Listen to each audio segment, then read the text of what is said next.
Dans cette revue de détail, on va s'intéresser au nouveau Panzer IV Ausf J Late. Alors bon, il y a visiblement deux types de boîtes, des boîtes où il y a marqué Late et des boîtes où il y a marqué Last. Donc c'est bien un J Late, tardif. Donc cette maquette de chez Border Model. Alors Border Model, c'est une marque qui est assez récente et qui est arrivée sur le marché avec justement un Panzer IV-G. Ils ont ensuite édité un Panzer IV F1, puis une version F2G, et enfin ils s'intéressent à la version J. Alors me direz-vous pourquoi avoir sauté H quand on connaît un petit peu le Panzer IV, on sait que la version Aus H, c'est la version la plus développée. Hein, en termes de développement, en termes de technicité, c'est la version la plus poussée du Panzer IV, puisqu'en fait l'Aus J, l'Ausführung J, c'est une sorte de rétrofit par rapport au H pour des raisons de coût à l'époque, puisque ce Panzer intervient au printemps, deux têtes, je vous le dis, deux têtes par contre, au printemps 1944. Donc il arrive assez tardivement. C'est une version donc sur laquelle il faut faire des économies. Déjà on avait vu sur des versions précédentes, les Schaudson étaient remplacés par des grillages et puis le principal inconvénient pour ces équipages sur le J par rapport au H, c'est qu'il n'y a plus le générateur électrique qui permet de faire tourner la tourelle et que la tourelle doit être manœuvrée manuellement. Donc voilà pour la petite histoire. Alors cette maquette de J Late, alors c'est assez marrant, elle intervient, elle nous arrive juste après le modèle édité par Reichfield Model. Et les deux maquettes, à y regarder de manière un peu éloignée, les deux maquettes présentent beaucoup de similitudes.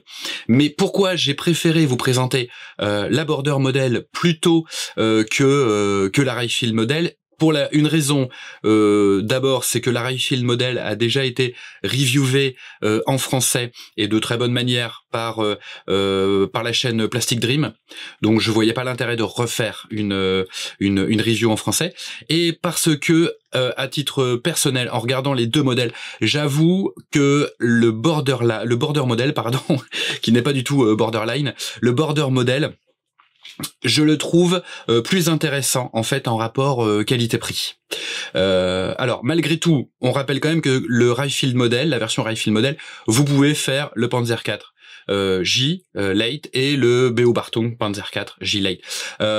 Bon, c'est pas très, sauf si vous aimez les BO Bartung Panzer, mais pour le coup, c'est pas très intéressant. En tout cas, moi j'y trouve pas un intérêt. Donc on va regarder de plus près ce qui se cache à l'intérieur de cette boîte Border Model et pourquoi à la limite j'aurais une préférence pour ce modèle plutôt que le Reichfield Model.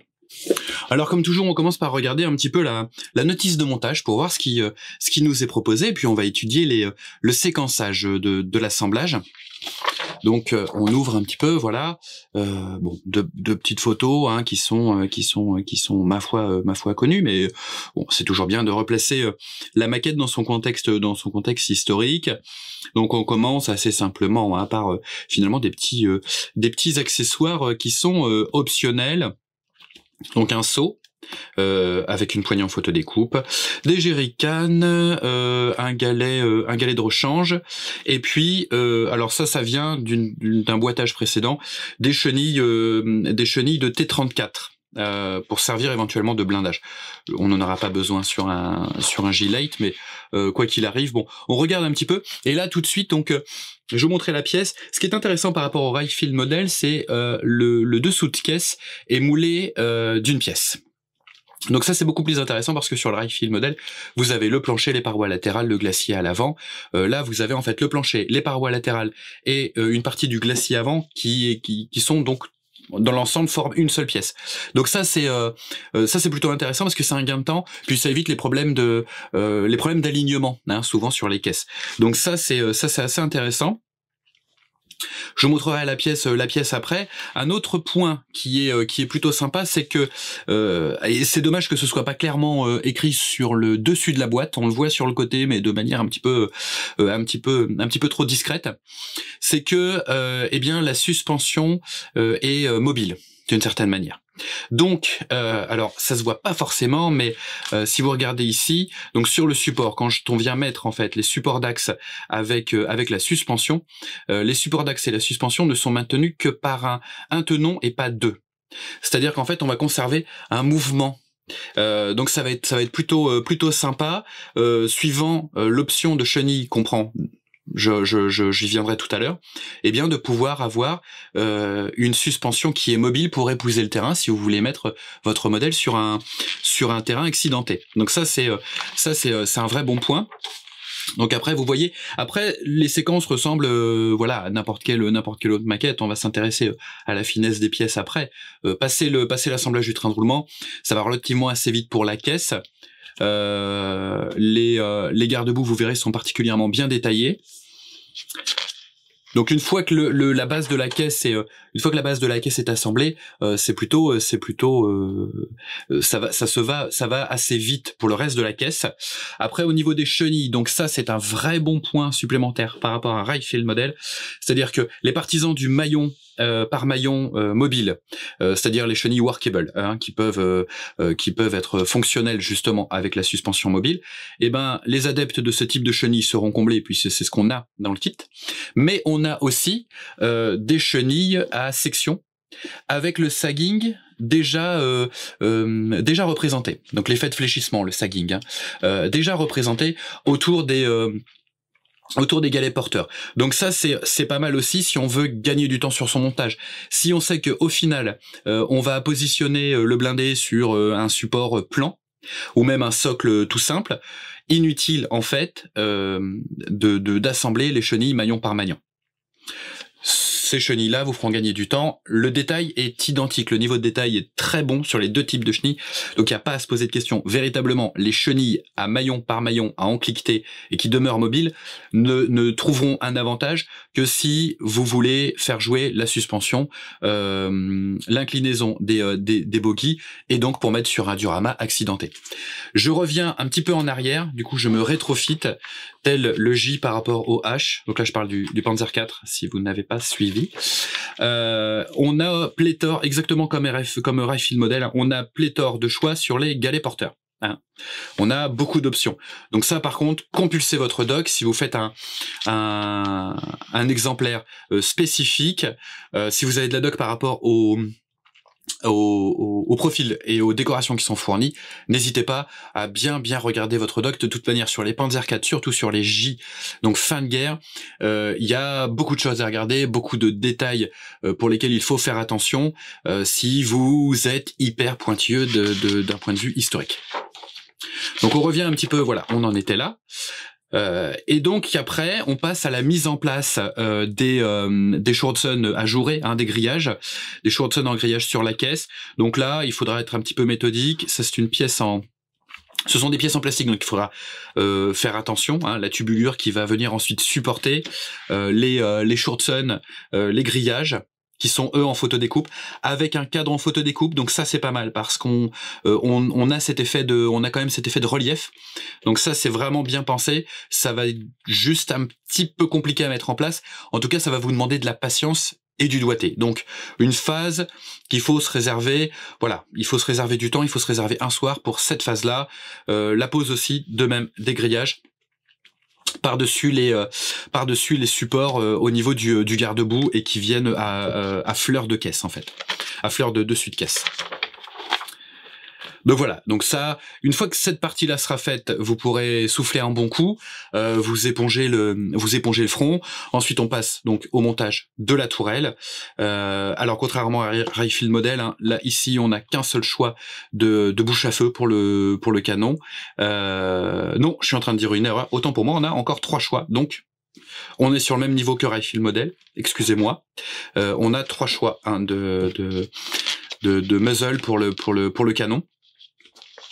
Ensuite donc le tourello tourello à un seul battant, hein, depuis depuis le Panzer IV H, il n'y a plus qu'un seul battant, G même, depuis le G, il n'y a plus qu'un seul battant. Et puis ensuite, donc on termine la tourelle avec des Schutzen qui seront plus faciles à mettre en place puisque ce sont des Schutzen pleins, qui sont en plastique mais qui sont très fins. Donc on va regarder tout ça. Et voilà. Et donc c'est la phase 37 qui ne vous demandera que quelques secondes, mais un petit peu de délicatesse en général, c'est toujours un petit peu difficile d'en ficher dans les ergots, petite chose. Au niveau des décorations, donc là c'est un petit peu le bazar parce que c'est dans ce sens-là. Donc on a on a différentes possibilités de décoration. Alors ce qui est particulièrement regrettable, c'est de faire un partenariat avec Hamo, jusque-là rien de regrettable, hein, sur des profils couleurs, mais de ne pas indiquer les sources et l'origine de cet exemplaire. Ça c'est de plus en plus, voire de pire en pire chez les fabricants chinois. C'est vraiment dommage. On n'a aucune information historique sur le modèle qu'on va choisir. Donc ça c'est dommage. Donc ça ce sont des profils couleurs donc sponsorisés par Hamo. Un troisième profil couleur toujours en collaboration avec Hamo. Hein, voilà. Donc là aucune information. Hein. Il faut donc chercher par soi-même. Essayer de trouver. Bon en même temps au niveau marquage là c'est très léger. Par contre, à l'inverse, on a des profils qui sont, eux, sponsorisés par Transform, qui est apparemment une marque de peinture, de peinture acrylique que je ne connais pas. J'avoue, là, je ne connais pas. Donc, eux fournissent, eux ont participé à l'élaboration de profils pour lesquels, là, on a des informations historiques. 31e Panzer Régiment, 5e Panzer Division, le numéro 515 en mars 1945, Prusse orientale. Donc ça, c'est plutôt sympa. Et un deuxième, voilà, bon, qui est un petit peu plus, on va dire un petit peu plus vague et en même temps non, pas du tout. 11e Panzer Division, donc le char numéro 33 en Allemagne en 1945. Donc voilà pour ce qui est de la notice de montage. On va maintenant regarder un petit peu, eh bien, les pièces. Donc on commence par la caisse. Je vous avais dit, hein, c'est très intéressant d'avoir une caisse comme ceci qui est moulée d'une pièce. Voilà. Ça vous évite en fait d'avoir à coller les parois et à vous assurer qu'elles sont parfaitement perpendiculaires par rapport au plancher, qu'il n'y a pas de déformation, etc. Donc ça c'est bien. On peut souligner quand même la technicité là du moulage, hein, moule à tiroir apparemment, puisque là c'est quand même ajouré, donc c'est plutôt sympa avec toujours pareil, un très très bon niveau de détail. Tout est bien reproduit, hein, au niveau de l'échappement. Là, c'est vraiment très joli. Les petites lignes, voilà, les petites soudures là, elles sont vraiment très très bien, très fines. Donc ça, au niveau de cette pièce là, voilà, on a même le dessous, hein, qui est détaillé. Si jamais vous voulez représenter un Panzer IV, renversé, on ne sait jamais. Ça peut être un diorama intéressant. Donc sur cette grappe, on a le dessus de caisse et puis les garde-boue. Donc alors regardez un petit peu le détail des garde-boue, hein, de l'antidérapant. Là c'est pas la peine d'aller chercher de la photo découpe, hein, même au niveau des points d'attache, c'est plutôt très joli. Alors les tubulures qui soutiennent les Schutzen, je vous en parlais tout à l'heure, hein, à dégrapper avec beaucoup de précaution, et voilà les différents supports que vous viendrez coller en fait sur cette tubulure. Voilà le dessus de caisse avec la plage moteur, hein, c'est très beau. Il y a pas à dire, hein, les petites soudures là. Alors on fera attention quand vous collerez le toit à ne pas, si vous devez mastiquer en fait la jointure entre le toit et les parois de la caisse, vous ferez attention de ne pas retirer les petites soudures là qui sont vraiment magnifiques. Hein, des fois un coup de lime et puis on enlève la soudure. Donc là on fera juste attention à bien conserver ce soudure parce que c'est pas mal du tout. Après il faudra voir au niveau du montage si ça s'ajuste bien. Il y aura même pas besoin de mettre du mastic et un simple filet de colle des fois suffit, hein. Donc ça ce sera par contre à voir au montage. On regarde à présent le train de roulement. Voilà, avec les marquages Continental, hein, sur les galets de route. Sur les galets de route, vous avez aussi voilà des petits accessoires individuels, hein, qui viennent prendre place à l'intérieur de la tourelle. Donc les dispositifs en fait ici du train de roulement au niveau des bogies. Donc je vous expliquais un petit peu le principe, vous verrez à l'assemblage, c'est très très bien pensé, hein, qui viennent s'enficher en fait sur les supports ici, voilà, et qui restent en fait mobiles sur un certain axe. Donc ça c'est très très bien pensé. Il suffit en fait de retirer l'un ou l'autre des tenons qui sont là, suivant le côté, et vous conserverez une mobilité du bogie. Donc ça c'est pas mal. C'est plutôt bien pensé. Même les jerrycans, hein. Même les jerrycans sont plutôt jolis. On passe à présent sur la grappe qui contient eh bien les chenilles, donc les portions de chenilles. Alors regardez, hein, c'est hyper fin, c'est super joli. Franchement,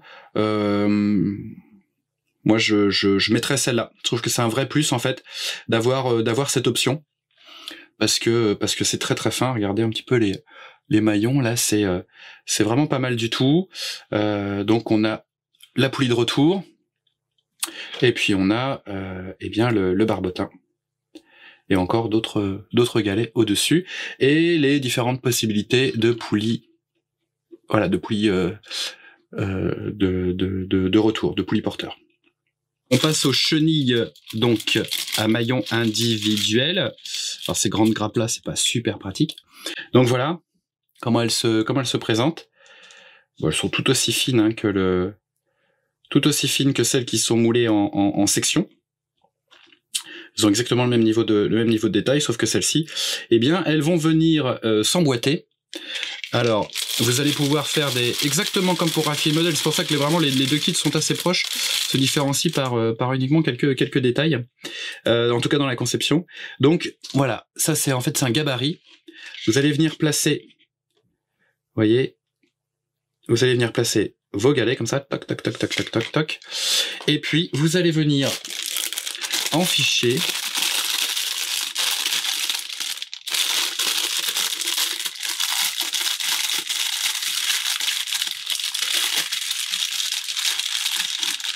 les petits axes qui sont ici. Hein, donc, au final, ça fait une très belle chenille, hein, mais il va falloir eh bien prévoir un petit peu de temps parce qu'il faudra quand même nettoyer. Vous voyez, je suis en train de regarder, nettoyer les galets, hein, une fois dégrappés. Il faudra enlever les résidus de grappe. Et puis même chose ici, hein, mes d'avis qu'on risque d'en perdre 1 sur 2, les petits tenons là, les petits axes, parce que c'est tout petit, donc il faudra les dégrapper avec beaucoup de précautions, sachant que vous en avez de 2 types. Hein.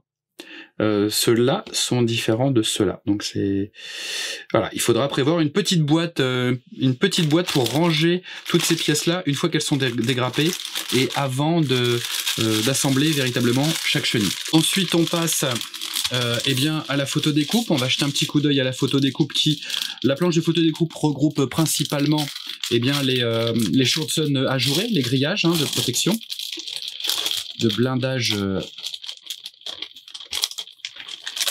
Voilà, de blindage avec écartement. En fait, Shortson, c'est un blindage espacé. Voilà, cherchez mon mot.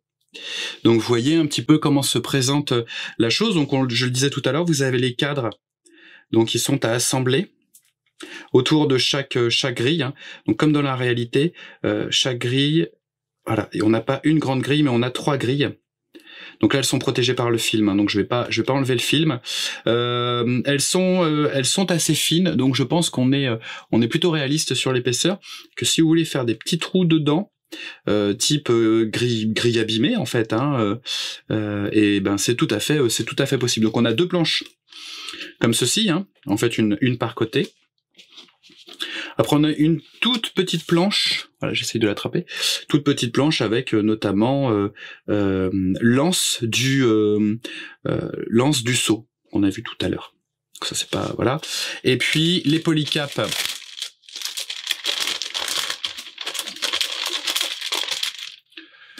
Donc les polycaps hein, pour les galets de route, voilà. et le canon en aluminium. Il est très très léger, ça doit être un alliage d'aluminium. Donc le canon, voilà, le canon en aluminium. Donc ça c'est toujours bien parce que ça évite d'avoir soit à poncer une ligne de moulage, qui est toujours pas évidente à poncer quand c'est une pièce en plastique, soit carrément, ça se fait de moins en moins mais on peut encore le trouver, les deux demi-coques hein, qui s'alignent jamais parfaitement et qui imposent un masticage, ponçage répété pour pouvoir avoir quelque chose de correct. Donc là, hop, on s'affranchit de tout ça et on a un petit canon en alu qu'on positionne, on met la bouche à feu qu'on a choisi parmi les 3 options, hein, le muzzle qu'on a choisi parmi les 3 options, et puis on a notre canon. Les décalques assez voilà, on va dire que de bonne qualité, assez générique. Hein.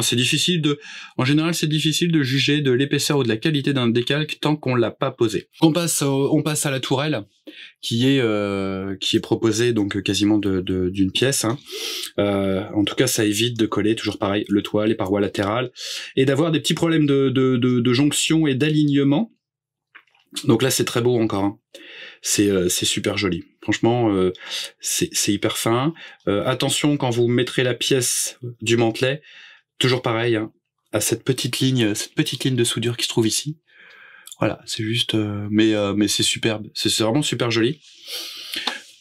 Le reste de la tourelle est sur cette grappe. Bah écoutez, il y a pas là honnêtement c'est très beau. Sur la grappe c'est très beau. Les éléments de grappe, les petits tenons qui tiennent les pièces sur la grappe ont pas l'air très épais, sont pas mal positionnés comme parfois on peut l'avoir chez Takom. Le canon en plastique, hein, si vous voulez vous faire du ponçage, hein, Border vous l'empêche pas, hein. Mais moi j'utiliserai le canon en alu. Un dernier point au niveau de la tourelle pour terminer en fait avec cette grappe, c'est les Shortsun au niveau de la tourelle justement, de regarder un petit peu, eh bien la finesse. Donc ça vaut de la photodécoupe là. Là, franchement, ça vaut de la photodécoupe. Je vous montre l'intérieur. Il faudra quand même s'affranchir, hop là, de 2 belles pastilles d'éjection, mais qui sont des pastilles d'éjection donc en relief. Donc c'est toujours plus simple de les avoir par ponçage plutôt que des pastilles d'éjection en creux. Parce qu'il faut mettre du mastic, il y a toujours un petit peu de retrait, donc il faut remettre un peu de mastic. Donc c'est un petit peu plus long. Donc là, ça s'enlève facile. De même, voilà, au niveau des Shortsun. Là, par contre, on est sur des pastilles qui sont plutôt en négatif, donc il faudra les combler. Après, je sais pas si ce sera vraiment visible parce que là on sera assez près de la tourelle. Donc voilà, c'est une petite remarque, mais c'est très beau à regarder. Là on a les outils, donc c'est plutôt pas mal. C'est très fin, c'est super fin. Donc voilà, vous avez pu faire avec moi le tour du contenu de cette boîte. On a revu un petit peu, on a fait cette revue de détails. J'espère que ça vous aura intéressé. Et puis sachez que moi, du Panzer IV J, RFM ou Border, j'avoue que je choisis le Border. Pour savoir où trouver cette maquette, il te suffit de cliquer sur les liens qui figurent dans la description de cette vidéo. Si tu aimes mes vidéos et que tu veux en voir plus, je te conseille de t'abonner à ma chaîne YouTube Chronique du Blindage en cliquant sur le bouton Subscribe et en actionnant la petite cloche pour être averti dès qu'un nouveau tuto, une nouvelle revue de détails, de montage ou même un banc d'essai sera mis en ligne. C'est encore gratuit, donc profites-en. Tu peux aussi suivre mes palpitantes aventures sur Facebook, @Chronique du Blindage, ainsi que sur Instagram, #ElDiaboloEmilien. Je te dis à bientôt pour de nouvelles aventures!